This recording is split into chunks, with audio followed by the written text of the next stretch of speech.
की इस special class में स्वागत है, जिसमें हम 100 क्वेश्चंस के माध्यम से रोज रात 9 बजे आपका एक कंप्लीट जो सिलेबस है उसको कराने की कोशिश करते हैं। हर दिन की तरह क्लास आज भी है, तो आप सबके सब पेन कॉपी लेकर बैठना। सीखने के लिए बहुत कुछ है और आपके काम भी बहुत कुछ आएगा। पहला क्वेश्चन आप सभी के सामने, विश्व सांख्यिकी दिवस प्रत्येक 5 साल में एक बार किस तारीख को मनाया जाता है? देखिए, इस विश्व सांख्यिकी दिवस की खास बात क्या है कि प्रत्येक 5 साल में एक बार आता है। मतलब लास्ट जो आया ये 2025 में आया, अब कब आएगा? 2030 में। तो बाकी तो हर साल आते ही, हर साल 5 साल में एक बार। अगर राष्ट्रीय सांख्यिकी दिवस की बात करता, राष्ट्रीय सांख्यिकी दिवस, तो ये 29 जून हो जाता। राष्ट्रीय सांख्यिकी दिवस कब हो जाता? 29 जून। लेकिन अब से विश्व सांख्यिकी दिवस की बात कर रहा है, ये 20 अक्टूबर आपका बिल्कुल सही है। तो फिर से सुन लीजिए, विश्व सांख्यिकी दिवस प्रत्येक 5 साल में 20 अक्टूबर को, जबकि राष्ट्रीय सांख्यिकी दिवस ये 29 जून को मनाया जाता है। संयुक्त राष्ट्र द्वारा अंतरराष्ट्रीय मातृभाषा दिवस ये प्रत्येक वर्ष कब मनाया जाता है? इंटरनेशनल मदर टंग भी कह सकते हो, अंतरराष्ट्रीय मातृभाषा दिवस भी कह सकते हो, अंतरराष्ट्रीय मातृभाषा दिवस भी कह सकते हो। सबके सब गुड इवनिंग, इधर फोकस करते हुए जय हिंद।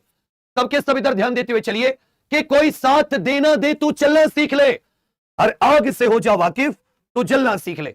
तो सबके सब उत्तर दीजिए। देखिए, 10 जनवरी को विश्व हिंदी दिवस या अंतरराष्ट्रीय हिंदी दिवस, विश्व हिंदी दिवस या अंतरराष्ट्रीय हिंदी दिवस। 14 सितंबर राष्ट्रीय हिंदी दिवस, 14 सितंबर राष्ट्रीय हिंदी दिवस या केवल हिंदी दिवस। 21 फरवरी को प्रत्येक वर्ष, 21 फरवरी को प्रत्येक वर्ष अंतरराष्ट्रीय मातृभाषा दिवस, अंतरराष्ट्रीय मातृभाषा दिवस 21 फरवरी बिल्कुल सही है। विश्व महासागर दिवस यह कब मनाया जाता है?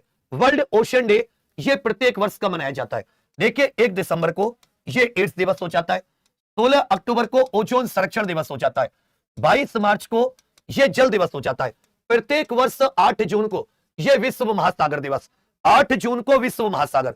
The God of small things के लिए बुकर पुरस्कार जीतने वाली पहली भारतीय महिला। अभी तक 3 भारतीय नागरिकों को, और हम लोग भारतीय नागरिक की बात करें तो एक चीज अच्छे से याद रखिएगा, 3 भारतीय नागरिकों को यह बुकर प्राइज मिल चुका है। कितने भारतीय नागरिकों को? 3। पहली 1997 अरुंधति रॉय को गॉड ऑफ स्मॉल थिंग्स के लिए, फिर 2006 में इनहेरिटेंस ऑफ लॉस के लिए किरण देसाई को, जबकि 2008 में व्हाइट टाइगर के लिए अरविंद अडिगा, व्हाइट टाइगर के लिए अरविंद अडिगा। 3 ही भारतीय हैं जिनको मेन बुकर प्राइज मिला है। तो यहां पर अरुंधति रॉय को गॉड ऑफ स्मॉल थिंग्स के लिए, गॉड ऑफ,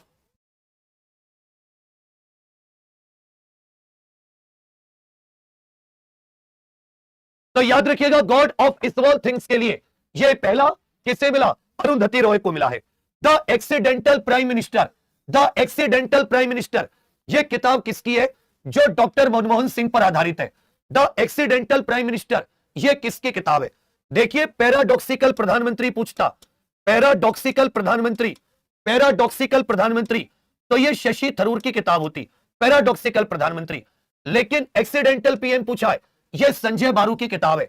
एक्सीडेंटल पीएम पूछा, यह संजय बारू की किताब है।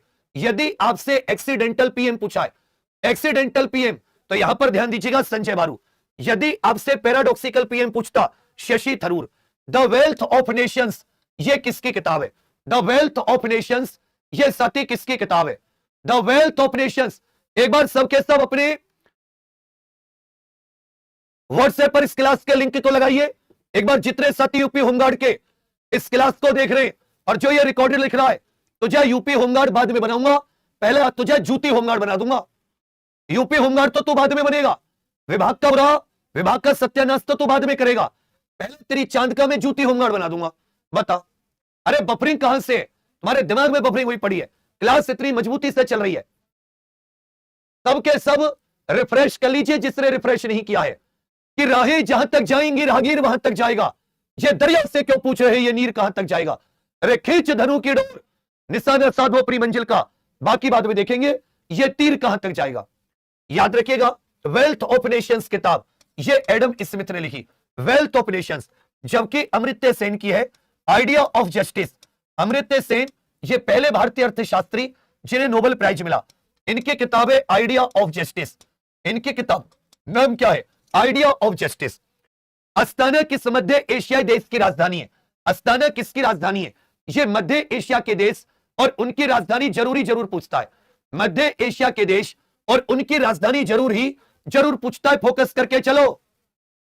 और फिर से आप सभी साथियों से कहूंगा, इस क्लास के लिंक को एक बार लगाओ तो सही अपने व्हाट्सएप पर। दिल से आशीर्वाद पाओगे जितने भी आप लोग यूपी होमगार्ड के लिए मेहनत कर रहे हो, मेरे आप पूरा पुण्य हो गए भैया। उज्बेकिस्तान की राजधानी हो जाती है ताशकंद। उज्बेकिस्तान की ताशकंद। किर्गिस्तान करके एक देश हो जाता है, कौन सा भैया? किर्गिस्तान। किर्गिस्तान की हो जाती है आपकी, एक किर्गिस्तान है, कजाकिस्तान है, एक तजाकिस्तान है। तो किर्गिस्तान की हो जाती है बिश्केक। किर्गिस्तान की क्या हो जाती है? बिश्केक। तुर्कमेनिस्तान की है अशगाबाद। अशगाबाद करके इसकी हो जाती है। यह सबसे बड़ा देश है, मध्य एशिया का सबसे बड़ा देश। इसकी राजधानी हो जाती है अस्ताना, जबकि इसकी मुद्रा क्या हो जाती है? टेंगे। इनमें एक और देश है जिसको तजाकिस्तान कह देते हैं, जिसको तजाकिस्तान। दुशानबे इसकी राजधानी हो जाती है। तजाकिस्तान के दुशानबे, तजाकिस्तान के दुशानबे, कजाकिस्तान की अस्ताना, उज्बेकिस्तान की ताशकंद, किर्गिस्तान की बिश्केक, तुर्कमेनिस्तान की अशगाबाद। तो कजाकिस्तान की राजधानी अस्ताना, मुद्रा क्या हो जाती है? टेंगे। किस यूरोपीय देश की मुद्रा यूरो नहीं है? इनमें से एक देश है जो यूरोपियन कॉन्टिनेंट, यूरोपियन महाद्वीप में तो स्थित है, लेकिन इसकी मुद्रा यूरो नहीं है। इसकी मुद्रा यूरो नहीं है। इसकी मुद्रा यूरो नहीं है। तो हो गए, देखिए भैया, इटली, जर्मनी, फ्रांस, लगभग 21 देश ऐसे जिनकी यूरो मुद्रा है। कितने? 21। हाल ही में नया देश कौन सा बना है? यूरो मुद्रा को अपनाने वाला नया देश बुल्गारिया बना है। यह मुद्रा अपनाने वाला नया देश कौन बना है? कहोगे सर बुल्गारिया। कौन सी यूरोपीय देश की मुद्रा यूरो नहीं है? स्विट्जरलैंड की यूरो नहीं है। स्विट्जरलैंड की मुद्रा भैया यूरो नहीं है। जर्मनी, फ्रांस, इटली तीनों की है। इनमें से मिस्र की राजधानी, हिंदी में मिस्र कहते हैं, अंग्रेजी में इजिप्ट कहते हैं। हिंदी में मिस्र कहते हैं, अंग्रेजी में इजिप्ट कह देते हैं। जबकि मुद्रा हो जाती है पाउंड। भाई इनकी मुद्रा क्या हो जाती है? पाउंड। बेटा किसी और से पेमेंट करके देखो, नहीं हो रहा तो कहोगे सर कायरो, नील नदी के किनारे, काहिरा जिससे कह देते हैं। भारत का पहला सोशल मीडिया सुपर ऐप कौन सा? इनमें से सोशल मीडिया सुपर ऐप कौन सा है? व्हाट्सएप तो भैया अमेरिका का है, साल 2009 में बना। को ये सुपर ऐप नहीं है, ये माइक्रो ब्लॉगिंग है। ये कैसा भैया? ये माइक्रो ब्लॉगिंग है। शेयर चैट, ये भी एक प्रकार का भैया, ये इंस्टेंट वीडियो या फोटो शेयर करने का है। ये जो एलिमेंट्स करके, कौन सा? एलिमेंट्स। ये पहला सोशल मीडिया भारत का सुपर ऐप है। पूछे विश्व आर्थिक मंच की वार्षिक बैठक दावोस 2025 की थीम। अभी 2026 ये विश्व आर्थिक मंच की, विश्व के जितने बड़े लोग होते हैं ये स्विट्जरलैंड के दावोस में प्रत्येक वर्ष बैठक करते हैं। स्विट्जरलैंड के दावोस में इस बार की इनसे थीम, ये 2025 की थीम पूछी है, बुद्धिमान युग के लिए सहयोग, collaboration for the intelligent age. बुद्धिमान युग के लिए सहयोग। भारत ऊर्जा सप्ताह 2026 इसका आयोजन, भारत ऊर्जा सप्ताह 2026 का आयोजन ये गोवा में हुआ। कहां पर भैया? गोवा में। पूछा है डब्ल्यूटीओ का 14वां मंत्री स्तरीय सम्मेलन मार्च 2026 में यह कहां आयोजित किया जाना प्रस्तावित है? विश्व व्यापार संगठन 1 जनवरी 1995 को बना। 1 जनवरी 1995 जिनेवा इसका हेडक्वार्टर है। पर डब्ल्यूटीओ यह विश्व के देशों के बीच में जो व्यापार होता है, विश्व के देशों के बीच में जो व्यापार होता है उसको मैनेज करने का काम करता है। यह कहां पर होगा? कैमरून की राजधानी युआंडो। यह कैमरून के कहां पर आयोजित होगा? याउंडो करके जो कैमरून की राजधानी है, अफ्रीकी देश है कैमरून, वहां पर। परमाणु के नाभिक की खोज किसने की थी? परमाणु के न्यूक्लियस की खोज किसने की थी? जेम्स चैडविक, इसने न्यूट्रॉन की खोज की थी। जे थॉमसन ने इलेक्ट्रॉन की खोज की थी। जे थॉमसन इलेक्ट्रॉन का खोज करता। भाई जे थॉमसन किसका खोज करता है? मेरी तो आज तक समझ में नहीं आई कि अगर क्लास लाइव होती है तो तुम्हारी खोपड़ी में कौन सा इंजेक्शन लगता है, रिकॉर्डेड होती है तो कौन सा इंजेक्शन नहीं लगता। एक मेन होता है मैटर, कि क्या हम लोग उस मैटर को पढ़ रहे हैं, समझ रहे हैं। आप जानते हो कि यह व्यक्ति अभी एसआई का एग्जाम है उस पर भी लगा हुआ है, फिर भी मैं हर प्रकार से कोशिश करके तुम्हारे लिए खड़ा होता हूं, हर दिन आता हूं। पता नहीं तुम्हें कौन सा इंजेक्शन नहीं मिल पाता। जो बुद्धिहीन होते हैं ना, बुद्धिहीन, उनके पास सब कुछ सोचने का समय होता है। जो कुछ जीवन में करना चाहते, आगे निकलना चाहते, उनके पास मेहनत के अलावा कोई ऑप्शन नहीं होता। या तुम्हारे पास दुनिया में कोई और दूसरा ऑप्शन है? अर्नेस्ट रदरफोर्ड, ई रदरफोर्ड, अगर ई रदरफोर्ड आ जाए तो नाभिक। अगर डेनियल रदरफोर्ड पूछो कि इसने किसकी खोज की थी, अब बताओ, अब नहीं बताओगे उत्तर, कि डेनियल रदरफोर्ड ने इसका उत्तर बताइए, हजारों बार कर चुके हैं। डेनियल रदरफोर्ड ने यह किसका खोज की थी, किसकी खोज की थी? कहोगे सर डेनियल रदरफोर्ड ने यह नाइट्रोजन की खोज की थी। डेनियल रदरफोर्ड ने नाइट्रोजन की खोज। कंफ्यूज मत हो जाना, परमाणु का नाभिक अर्नेस्ट रदरफोर्ड, जबकि नाइट्रोजन का खोज करता डेनियल रदरफोर्ड। रितेश, तेरा R4 रितेश, R4 रोने लगेगा तू और भूल जाएगा R4 रिकॉर्डेड होती है। तेरी चांद को अगर मैंने पीट पीट के 36 सेंटीमीटर ऊंचा ना कर दिया, 3 फुट की दीवार बन जाएगी चांद की जगह। और अभी तू बनना चाह रहा यूपी होमगार्ड, बना तुझे बना दूं मैं जूती होमगार्ड। क्लास को डिस्टर्ब मत कर। उजर राष्ट्रीय मानवाधिकार आयोग यह किस प्रकार की संस्था है? भाई इसका गठन मानवाधिकार संरक्षण अधिनियम, जिसे भारत की संसद ने बनाया, मानवाधिकार संरक्षण अधिनियम 1993, मानवाधिकार संरक्षण अधिनियम 1993 की धारा 3 के तहत इसका गठन किसके तहत हुआ? संसद के बनाए कानून के तहत। भाई इसका संविधान में तो जिक्र है नहीं, यह गैर कानूनी भी नहीं है, निजी भी नहीं है। जो संसद के कानून से बनते हैं, किसके कानून से? संसद के कानून से, उनको संविधिक कहते हैं। और जो संविधान से, तो संवैधानिक, निक आ जाए तो संविधान का, और विधिक आ जाए ना हो तो भैया संसद आदि के कानून के द्वारा। तो ये एक सांविधिक निकाय है। एक इसमें अध्यक्ष साहब होते हैं, 5 इसमें बच्चा पूर्णकालिक सदस्य होते हैं। 5 क्या होते हैं? पूर्णकालिक सदस्य। और 7 संस्थाओं के अध्यक्ष इसमें पदेन सदस्य होते हैं, पदेन सदस्य होते हैं। प्रश्न संख्या 16, भारत और रूस के बीच में इंद्र अभ्यास, यह किस प्रकार का युद्ध अभ्यास है? भारत और रूस के बीच में एक इंद्र नाम का अभ्यास होना है। भारत और रूस के बीच में एक इंद्र नाम का अभ्यास होना है। ध्यान दीजिएगा, यह सती थल सेना का अभ्यास है। जैसे आपसे पूछे बोल्ड कुरुक्षेत्र किसका है? बोल्ड कुरुक्षेत्र किसका है? बोल्ड कुरुक्षेत्र किसका है? बोल्ड कुरुक्षेत्र किसका है? मित्र शक्ति किसका है? बोल्ड कुरुक्षेत्र किसका है? मित्र शक्ति किसके बीच में? मित्र शक्ति भारत और श्रीलंका, भारत और श्रीलंका, मित्र शक्ति भारत और श्रीलंका। जबकि बोल्ड कुरुक्षेत्र भारत और सिंगापुर, बोल्ड कुरुक्षेत्र भारत और सिंगापुर। जबकि यह कैसा है? इंद्र। याद रखिएगा, द्विवार्षिक त्रिसेवा, ये तीनों की तीनों इंद्र एक्सरसाइज में तीनों की तीनों सेनाएं भाग लेती हैं। संसद को राज्य की सीमाओं में बदलने या नए राज्य बनाने का अधिकार किस अनुच्छेद के तहत संसद नए राज्य बना सकती है? पुराने राज्यों की सीमाओं में परिवर्तन कर सकती है। पुराने राज्यों की सीमाओं में सरकार परिवर्तन कर सकती है। भारत राज्यों का संघ, इसमें साथ ही नए एरिया, नए क्षेत्रों को शामिल करना, जो मौजूदा राज्य हैं उनके क्षेत्र सीमा आदि में परिवर्तन करना, नाम बदलना, यह अनुच्छेद 3 संसद। कौन सी समिति पंचायत राज संस्थान से संबंधित नहीं है? इनमें से कौन सी एक कमेटी है जो पंचायती राज संस्थान से संबंधित नहीं है? अब सभी जानते हैं 73वें संविधान संशोधन 1992 के द्वारा, जो 24 अप्रैल 1993 से लागू हुआ, पंचायतों को संवैधानिक दर्जा दिया गया। संविधान में भाग 9, जबकि एक साथी अनुसूची 11 जोड़ी गई, जिसमें 29 विषय हैं। राष्ट्रीय पंचायती राज दिवस 24 अप्रैल, बलवंत राय मेहता समिति त्रिस्तरीय पंचायती राज की सिफारिश, अशोक मेहता द्विस्तरीय, VK RB Rao, LMB Singhvi, यह भी सत्य 1986, जिसने पंचायतों को संवैधानिक दर्जा। ये जो वीके आरबी राव कमेटी है, जीवी के राव तो है, अगर जीवी के राव होती तो यह पंचायती राज की है, लेकिन यहां वीके आरबी राव था। जीवीआर होती तो अलग बात था, जीवी के आर राव। 18 का उत्तर सी।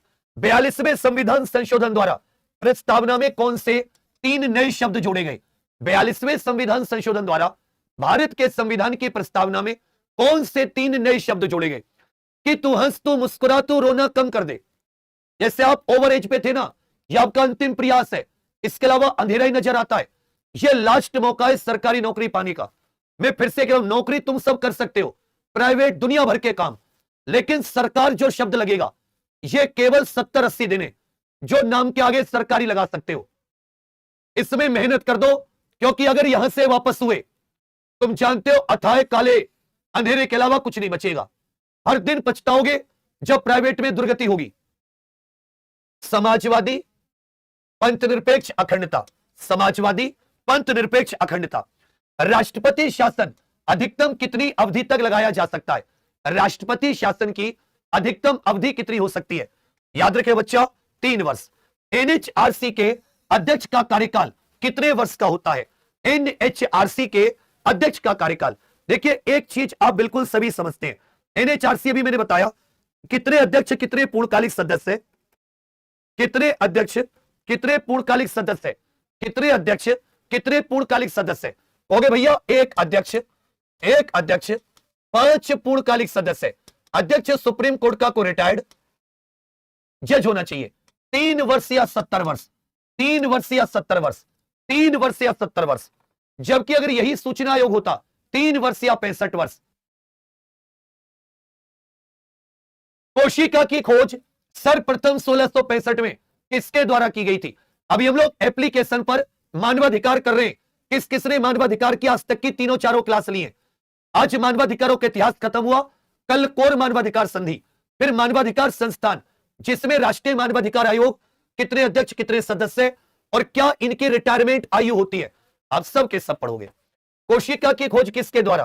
कहोगे सर रॉबर्ट हुक के द्वारा। किसके द्वारा? Robert Hooke. यदि केंद्रक की बात करें तो केंद्रक रॉबर्ट ब्राउन के द्वारा, लेकिन कोशिका रॉबर्ट हुक। स्लाइडेन और स्वान, इसने कोशिका सिद्धांत दिया, जबकि एंटोनी वॉन ल्यूवेनहॉक यह पहली जीवित कोशिका, इन्होंने पहली जीवित कोशिका खोजी। भाई पहली जीवित कोशिका किसने खोजी? Antony von Leeuwenhoek. संविधान सभा के संवैधानिक सलाहकार कौन थे? थोड़ा सा हाथ तेज चलाओ, क्वेश्चन नंबर लिखकर, हाथ तेज चलाओ, क्वेश्चन नंबर लिखकर।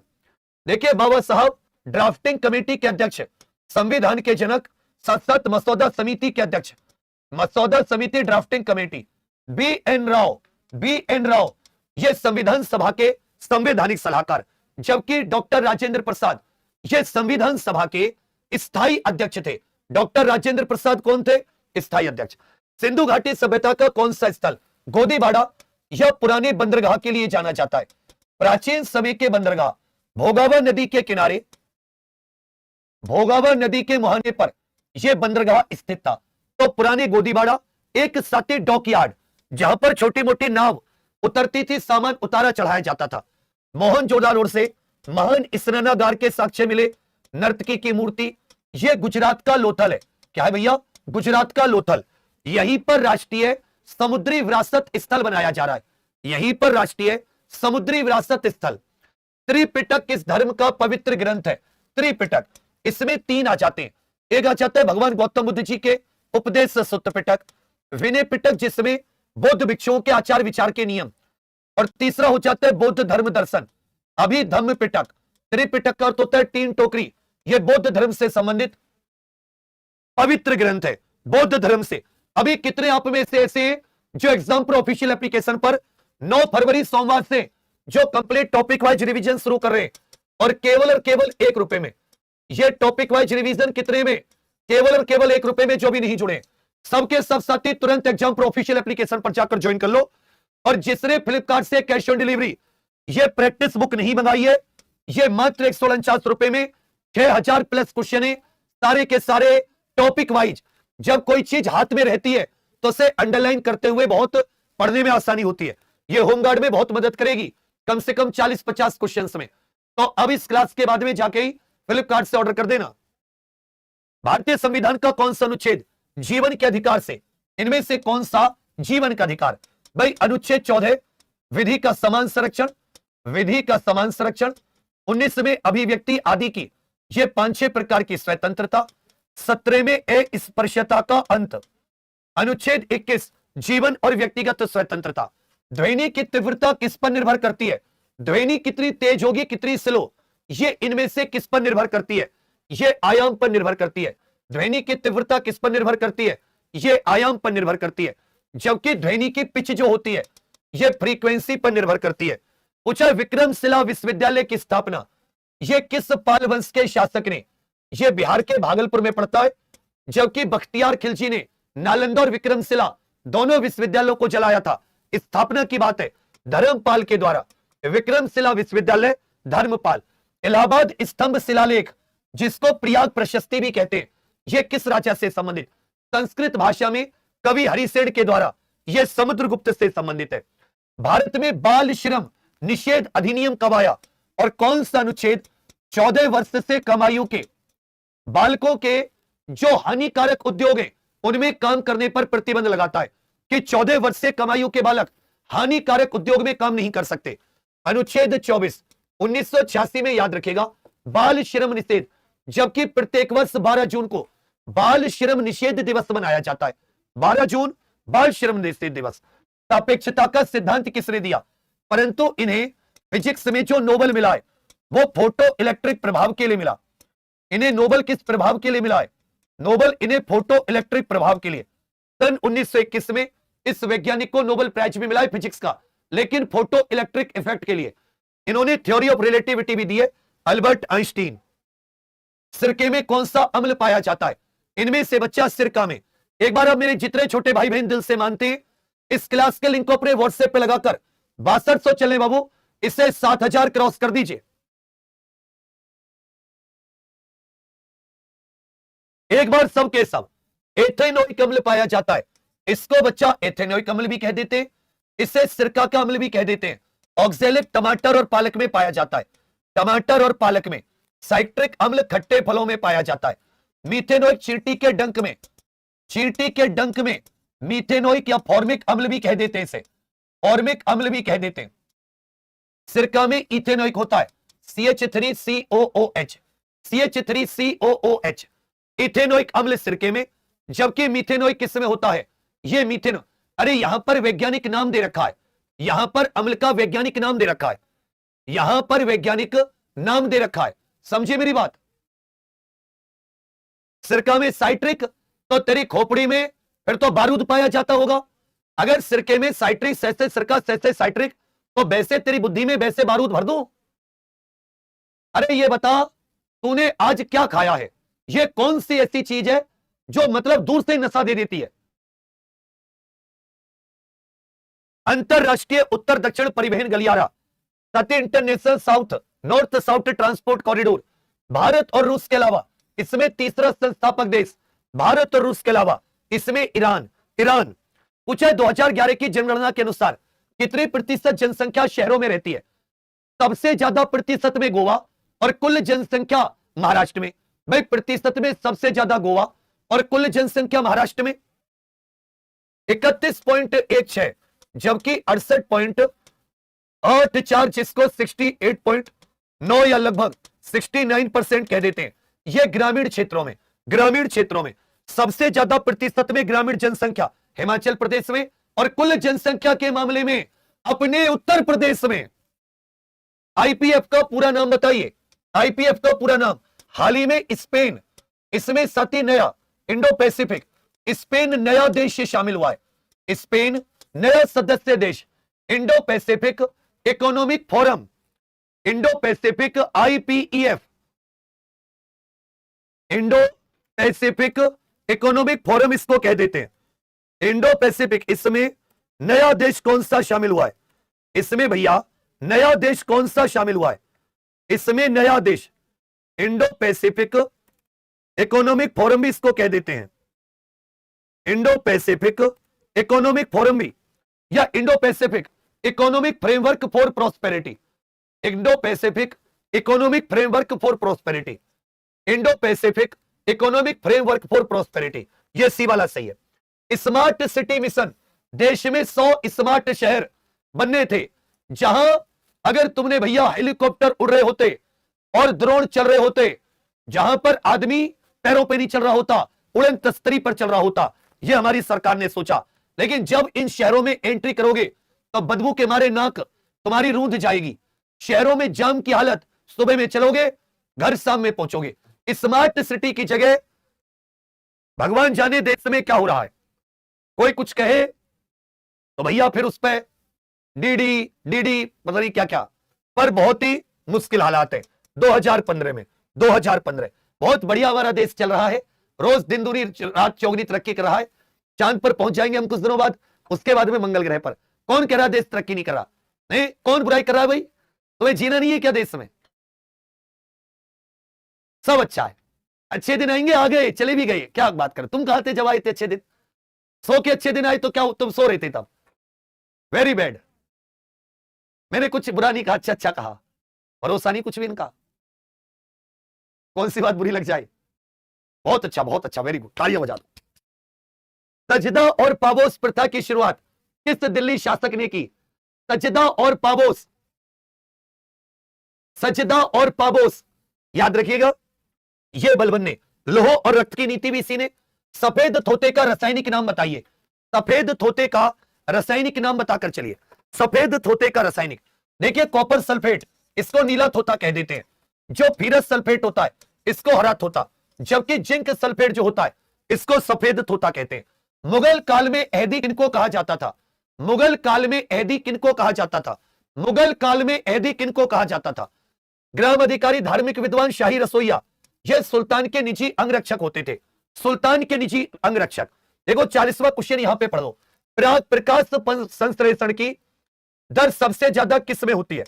प्रकाश संश्लेषण की दर ये कौन से प्रकाश में सबसे ज्यादा?